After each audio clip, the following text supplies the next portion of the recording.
Right out of the box, the PlayStation 5 is a beast. It's not understated and easily hidden like my original PS4. It's almost like it's been designed to be a feature item for your living room. As a proud gamer and a long-time PlayStation owner, I don't mind a bit. I'm Jazz for Pretty Much Geeks, and this is the PlayStation 5.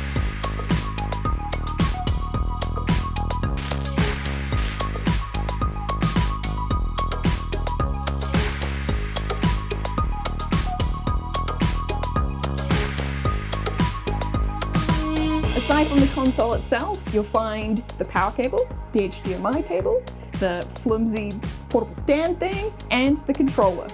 The HDMI cable is super short. It's about 1.5 meters long, which sounds 100 meters longer than it actually is. I have space literally right next to my TV, so I was fine with this, but you may need to source another HDMI cable if you actually want to put it where you want to put it. The stand is lightweight and easy to use if you read the instructions. If you want to put it horizontal, super easy. You just sort of clip it on and you're away. But if you want to put it up vertical, you're gonna need one of these. Don't worry, it's super easy. It'll take about as long as the time it takes to find your toolbox. You just screw it in, done. Once I put it on, I thought it was worth it, and I guess that's all that matters. And now we've come to the amazing controller. Oh boy. To be honest, it's probably a little overhyped, but don't let that take away from how great it actually is. Xbox has got the ergonomic controller down pat already, and it seems like Sony has finally caught on. It's a teensy bit bigger than the PS4 controller, but it definitely fits more comfortably in my hands. I'm a fan of the white top, black inside design, and the grip being made of mini PlayStation symbols is an endearing addition. And the mic jack makes a return, but this time there's also an inbuilt microphone, along with a mute button, which is great because it's so much easier to mute a button on your controller than fiddle around with your headset. I don't want to accidentally breathe heavily to strangers online. So yay, mute button. A couple of things you've probably heard tons about, the haptic feedback and the adaptive triggers. Both work great, but the vibration is more than just the whole controller rumbling. There's a shape to the vibration so that you can feel the clunk clunk as you go over through the train, or in Astro's playroom, you can tell if the little robot buddies are inside the controller as you move it around. Like it's amazing. There's shape to the, I hope I don't sound crazy trying to explain haptic feedback to you.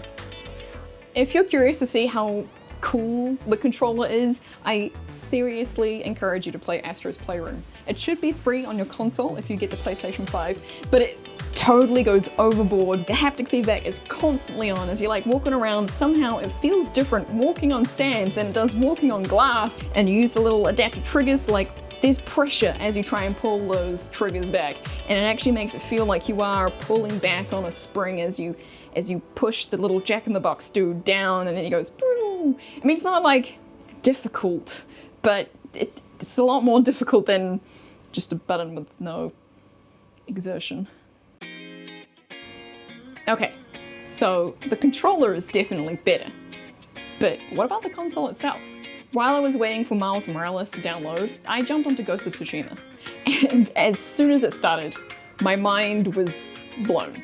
I knew Ghost of Tsushima was beautiful, but holy heck, it is beautiful. It's just, I don't know how to explain it. The graphic jump was tremendous.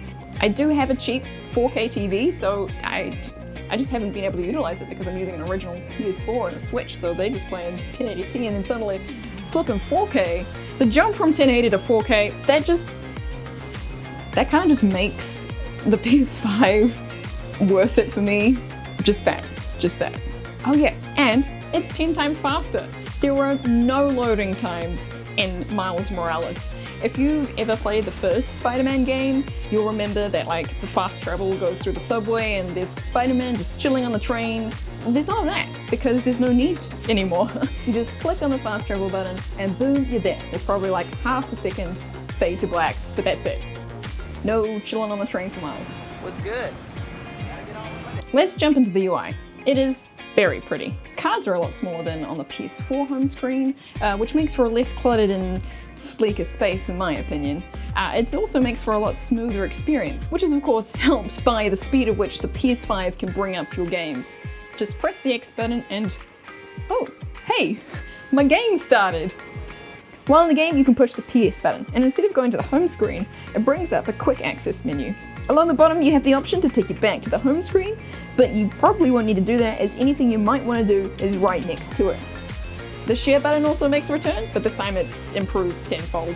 I quite like using photo mode in games. I've been really enjoying taking photos of Spider-Man Miles Morales, but when you push the button, a menu pops up with the option to take a screenshot, or start a manual recording, or just save the last 30 seconds to an hour as a video. And since you can look up the last 15 shots and videos from within the game, it makes sorting, trimming, editing all this kind of videos and stuff so much easier. And I really appreciated it because it has made reviewing Miles Morales so much easier. Right, okay, the big question. Should you get a PS5? If you're new to the console game, the PS5 is a good pick, but I would probably wait a bit. There aren't so many PS5 games out in the wild at the moment, so my advice would be to wait and see what games you want to play and then pick your console from there. But if you are like me and have been playing PlayStation for years, the graphical jump from the PS4's 1080 to the PS5's 4K is enough for me. The PS5 can still play the vast majority of my PS4 collection, and it can play them better. Sequels to games I love will be coming exclusively to PlayStation systems, and the PlayStation 5 will be able to play those games better with better graphics, faster load times. They'll be utilizing the controller and all the, haptic feedback and the adaptive triggers and everything. It'll be a greater gaming experience. Gaming is my primary form of entertainment, so the investment is definitely worth it for me.